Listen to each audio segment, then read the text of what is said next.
For many years, Iran has been developing a nuclear program that has come to be the pivotal diplomatic issue that drives its interaction with the outside world, especially the West.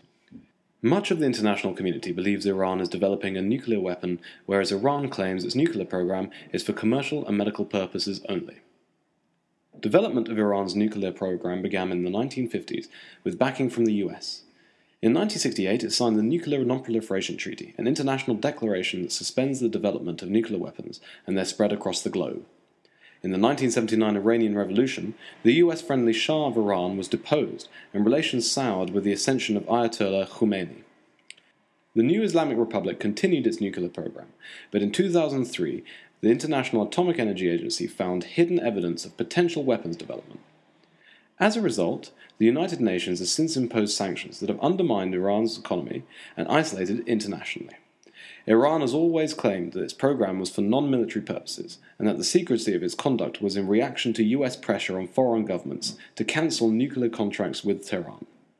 In November 2013, a deal was struck between Iranian officials and the P5+1 to reduce sanctions in return for transparency on all nuclear projects. The fact that Iran is a theocracy poses a problem for many states. A predominant Western perception of the Iranian government is that it is composed of religious fundamentalists on whom the mechanisms of nuclear deterrence cannot work. Many states, especially the US and Israel, are afraid that the Iranian government is capable of sacrificing its country and citizens in a nuclear war if it is in the name of their religion. In other words, Iran is perceived as being irrational. A nuclear Iran is also an issue for Israel, as it would no longer be the only nuclear power in the Middle East, which is cause for concern when the previous Iranian president Mahmoud Ahmadinejad called many times for the destruction of the Jewish state. Also, Iran directly funds Hamas and Hezbollah, which are recognized as terrorist groups by the US and Israel, among others, and who carry out attacks on Israel. Nuclear capability presents a problem for Saudi Arabia, as it competes with Iran for economic, military, and religious influence in the Middle East. Both states are the home to two opposing strands of Islam, with Iran being the epicenter of Shiism and Saudi Arabia being the hub of Sunnism.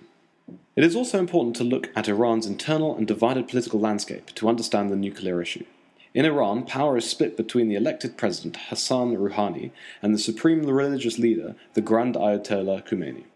The new president, Rouhani, elected in 2013, is seen as more moderate and wishes to find a compromise on the nuclear issue to relieve his country from the sanctions, while the more conservative camp, led by the supreme leader, count on nuclear power and hatred of the West as political capital. There is room to argue that Iran's pursuit of nuclear weapons is rational. It would gain significant power vis-à-vis its regional competitors and enemies. Like North Korea, it would gain a powerful bargaining chip with the rest of the world. But if Iran is truly set on restricting its nuclear program to commercial purposes, the benefits are understandable, as this energy would offer substantial economic autonomy to Tehran. Furthermore, due to the high international pressure on the nuclear issue, it has also become a source of national pride, the completion of which would not only reflect Iranian expertise and capability, but also its level of independence in the international arena.